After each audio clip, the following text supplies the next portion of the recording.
ভারতের রয়্যাল এজেন্টগুলা সাথে নিয়ে জনাব তারেক রহমান সামনে আগাতে পারবেন না।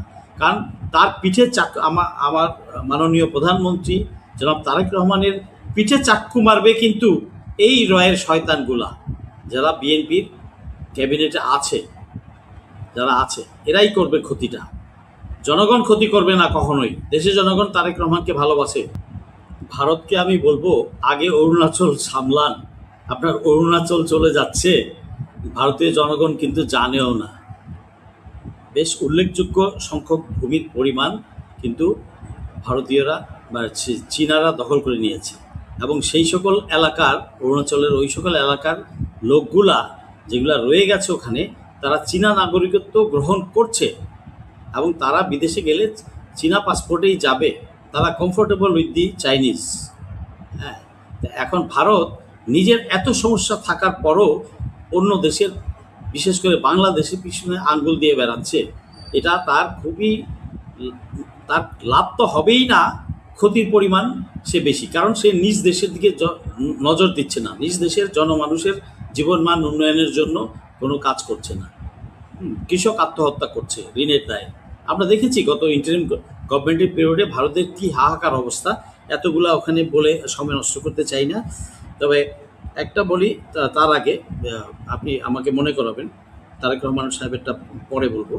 জিএম কাদের এরশাদ, এটা অনেকেই জানে না, তার বাবা তারা কিন্তু কুচবিহার থেকে আগত। হ্যাঁ, অতএব বুঝতে হবে। এরকম আরও বিএনপির নেতা অনেক আছে যারা ভারত থেকে আগত, তাদের মনের ভিতরে ওই দিকে টানে। কিছু অযোগ্য অদক্ষ তাইওয়ান মাইওয়ান এগুলা আছে, royal agent, first class agent. এদের ছবিও দেখেছি নতজানু হয়ে ওদের নেতা অজিত দোভালের সামনে দাঁড়িয়ে। তো এই সমস্ত মানে অতি পরিচিত ভারতের রয়্যাল এজেন্টগুলা সাথে নিয়ে জনাব তারেক রহমান সামনে আগাতে পারবেন না।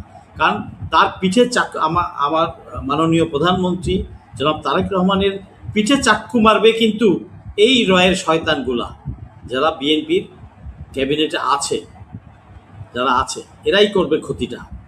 জনগণ ক্ষতি করবে না কখনোই। দেশের জনগণ তারেক রহমানকে ভালোবাসে। শহীদ রাষ্ট্রপতি জিয়াউর রহমানের সন্তান, ম্যাডাম খালেদা জিয়ার সন্তান।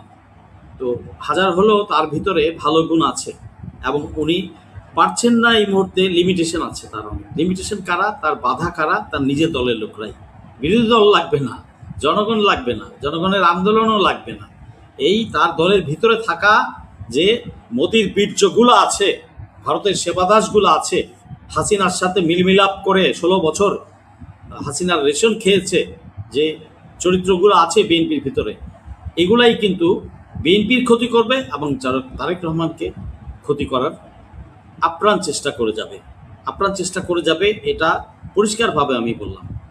চায়না জানে ভালোভাবে, যে জন্য চায়না যখন আমাদের মাননীয় প্রধানমন্ত্রী যখন তারেক রহমান সাহেব যখন চীনে যান, ওই লিস্টে এন্তরাজের যে লিস্ট থাকে সেইখানে এই আমির খসরু সাহেবের নাম ছিল, শেমাবদের নাম ছিল। চায়না কিন্তু কেটে দিয়েছে। আমরা মনে করেছি তাদেরকে নেয়নি, না, চায়না তাদের নামটা কেটে দিয়েছে। আমি এতদিন পরে কথাটা বলছি। চায়না ভালোভাবেই জানে যে কেন ওদেরকে নেওয়া যাবে না।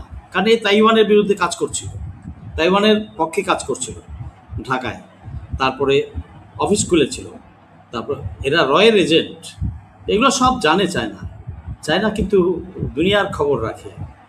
চায়না এখন সুপার পাওয়ার বলা যায়, এটা কোনো নিঃসন্দেহে বলা যায়, প্রকাশ্যভাবেই বলা যায় যে চায়না সুপার পাওয়ার। আমেরিকা তার জায়গায় নাই, অনেক আগেই নেমে গেছে ইরান যুদ্ধে। এটা ওয়ার্ল্ড অর্ডার চেঞ্জ হয়ে গেছে, বোঝা যাবে, পরিষ্কার হয়ে যাবে জনগণের কাছে। তারপরে যে আগুন লাগাইলো, কত নির্লজ্জ আমাদের যে ভারতের মোদির বীর্য, ভারতপ্রেমী, হাসিনা প্রেমী যেগুলো অন্ধ গরু ছাগল আছে, এগুলো কতটা নির্লজ্জ। এর আগেও কিন্তু ভিসা খোলার সাথে সাথেই সেকেন্ড ডেতে থার্ড ডেতে গেল, গিয়ে কি হলো, হোটেলে নির্যাতিত হলো পরিষ্কারভাবে। তখন মানুষ বলে নাই বা বলি নাই, বলতো খারাপ শোনায়, রেপটা হয়েছে। বাকিগুলা কি জানে না? আমি একটা টকশোতে বলে দিয়েছি যে নিরাপদ না, ভারত কখনোই নিরাপদ না বাংলাদেশের জন্য, বিশ্বের অন্যান্য পর্যটকদের জন্য নিরাপদ না। এটা বিশ্ব জানে। কত পশ্চিমা দেশ থেকে এসে পর্যটক মহিলা ধর্ষিত হয়েছে না ভারতে, আমরা দেখেছি না সোশ্যাল মিডিয়াতে, জানি তো। তো কিভাবে এই লোকগুলা যায়? তুমি চায়না যাও, চায়নার চিকিৎসার জন্য এর অর্ধেক কষ্টে এবং তার 10 গুণ ভালো মানের চিকিৎসা পাবে। হ্যাঁ, তো প্রসেসটা মানুষের কাছে ক্লিয়ার না, এই জন্য মানুষ অনেকেই জানে না, এই জন্য যাচ্ছে না। থাইল্যান্ড যান, অন্য কোথাও যান, নিজের দেশেও ভালো ডাক্তার আছে। তা আমি মরে গেলেও তো ভারত যাব না, কেন যেতে হবে আমাকে ভারত? মানুষের মন মানসিকতায় পরিবর্তনটা আনা অতি জরুরি। আচ্ছা, ত্রিবেদী যেদিন ল্যান্ড করেছে সেদিনই তো আমি বুঝে গেছি এবং সেদিনই বলে দিয়েছি যে তাকে ওইখান থেকেই ফেরত পাঠানো উচিত ছিল। একই আকাশ একই বাতাস। ও কি বুঝাইতে চায় 120 কোটি প্লাস 140 কোটি প্লাস 20 কোটি? ওর কথার ভেতরেই তো আছে যে সে এখনও এটাকে অঙ্গরাজ্য মনে করছে। তো আমাদের উচিত ছিল, আমাদের সরকারের, যে তাকে শোকজ করা, প্রথমেই তার ক্রেডেনশিয়ালস রিকনসিডার করা, তাকে না রাখা, স্ট্রং স্ট্যান্ড তখন নিলেই কিন্তু কাজ হয়ে যেত। তাকে তো অ্যাসাইন করে পাঠানো হয়েছে এই পারে, যে তাকে মিশন দিয়েই পাঠানো হয়েছে যে কি কি কাজ করবে, সেইখানে কতটা হজবরল সৃষ্টি করবে, গ্যাঞ্জাম সৃষ্টি করবে, এটা সে মিশন নিয়েই আসছে এখানে। এটা না বোঝার কি আছে? এটা সরকারকে সবসময় মাথায় রাখতে হবে, আমাদের পররাষ্ট্র মন্ত্রণালয়কে মাথায় রাখতে হবে। আর দেশপ্রেমিক জনগণকে, আর দেশপ্রেমিক যারা সরকারে আছেন, চাকরি বাকরি করছেন, বিএনপিতে যারা দেশপ্রেমিক ইমানদার ত্যাগী নেতাকর্মীরা আছেন, তাদেরকে মনে রাখতে হবে যে এই ভারতীয় অবৈধ যেগুলো আছে এই দেশ থেকে বিতাড়িত করতে হবে। ভারতীয় সেবাদাসগুলা যারা এই পারে, বাট ভারতের সেবাদাস, এদেরকে আইনের আওতায় আনতে হবে। অবৈধ এবং বৈধ সকল ভারতীয়দেরকে এই দেশ থেকে ভাগাতে হবে। আমার অফিসার কোথায় কোন দেশে ভিজিটে যাবে সেটা ভারতীয় পত্রিকায় আসবে কিভাবে, আসে কিভাবে, ভারতের মিডিয়াতে আসে কিভাবে? তার মানে এখনও মির্জাফর রয়ে গেছে বিভিন্ন জায়গায়, রাষ্ট্রের বিভিন্ন অঙ্গে। এগুলো তো বুঝতে হবে। অতএব আমি সরকারকে অনুরোধ করব এই বিষয়টা খতিয়ে দেখে, রাষ্ট্রের নিরাপত্তার বিষয়, আমার দেশের অফিসার কোথায় যাবে সেটা তার ব্যাপার।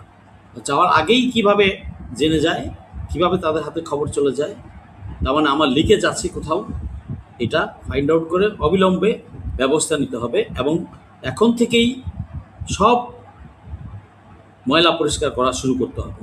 এখনও পুলিশে লোক আছে, এখনও হাসিনা প্রেমী ভারত প্রেমী লোক আছে, এখনও জুলাই খুনি লোক আছে, প্রশাসনও আছে, এখনও দুর্নীতিবাজরা আছে বিভিন্ন জায়গায় টিকে। কিভাবে দলের আর মাননীয় প্রধানমন্ত্রীর পক্ষে তো এগুলা সব কিছু টোটো একটা করে ছোটোখাটো জিনিস চেক করা সম্ভব না, জানাও সম্ভব না, কারণ উনি দেশের বাইরে ছিলেন 17 বছর প্লাস। তাকে তো হেল্প করতে হবে, মাননীয় প্রধানমন্ত্রীকে আমাদের হেল্প করতে হবে, রাষ্ট্রের প্রতিষ্ঠানগুলোকে হেল্প করতে হবে, সঠিক তথ্য তুলে ধরবে। এই দুষ্ট চক্রকে মানে সবার সামনে তুলে আনতে হবে এবং আইনি ব্যবস্থা নিতে হবে। শুধু চাকরি থেকে বাদ দিলেই হবে না, এদেরকে আইনের আওতায় আনতে হবে। এরা জুলাই হত্যাকারী, এরা হাসিনার সহযোগী, এদেরকে বের করে আনতে হবে এবং এদেরকে অবিলম্বে এই ময়লা যদি পরিষ্কার না করেন, যতদিন ময়লা পরিষ্কার করা শেষ না হবে, আমি আমার প্রধানমন্ত্রী জনাব তারেক রহমানের নিরাপত্তা নিয়ে আমি শঙ্কিত। আমি ওপেনলি বলছি, স্ট্রেইট বলছি, আমি শঙ্কিত। ভিসা সেন্টার সবগুলা বন্ধ করে দিতে হবে, ভিসা সেন্টার সবগুলা বন্ধ করে, দরকার নাই তো আমার ভিসা সেন্টার মানে এগুলো রয়্যাল অফিস। ওপেনলি আমি স্ট্রেইট বলছি, রয়্যাল অফিস এগুলো বন্ধ করতে হবে। আর জনগণ কেন যাচ্ছে, দেশের জনগণের যারা বোদ্ধা আছেন বোঝান, এই কেউ যেন ভারতের দিকে না যাওয়ার চেষ্টা করে, কখনোই না। এবং তাই ফলাফল তো দেখতেই পাচ্ছি, আগুনে পুড়িয়ে মারছে, এর আগে রেপ হয়েছে, এগুলা। এরা, আমি বলতে চাই না এরা মোদির বীর্য, এর পরের বার কিন্তু আমি বলেই দেবো যে এরা মোদির বীর্য, যারা ইয়েতে যায়, ভারতে যায়। অবৈধ ভারতীয় এবং অবৈধ ব্যবসা, ভারতীয় ব্যবসা যেগুলো আছে, ব্যবসা প্রতিষ্ঠান লাইক ফার্মাসিউটিক্যাল ইন্ডাস্ট্রিজ একটা গাজীপুরে সান, তারপরে আদানির তেলের, সয়াবিন তেলেরও কারখানা আছে। তো এইগুলা সবগুলোই করতে হবে, ভারতের সাথে সকল চুক্তি রিকনসিডার করতে হবে, এগুলো সব আস্তে আস্তে করতে হবে। আর ভারতে আমার যাওয়ার দরকার নাই তো। আচ্ছা, বাংলাদেশিদেরকে এই ব্যাপারে সচেতন হইতে হবে। আমরা দেশীয় পণ্য ব্যবহার করব, ভারতীয় পণ্য বয়কট করুন। স্টেট আমরা 18 মাস করেছি না, ভালো থেকেছি তো। আমার ভারত থেকে কোনো কিছু আনার দরকার নাই। Look for alternative sources. ব্যবসায়ীরা, যারা ব্যবসায়ী ভাইরা আছেন পৃথিবীর বিভিন্ন দেশে যান, একটু কষ্ট করেন, ভারতের চেয়ে কম দামে পাবেন, গুণগতভাবে আরও উন্নত মানের জিনিস পাবেন।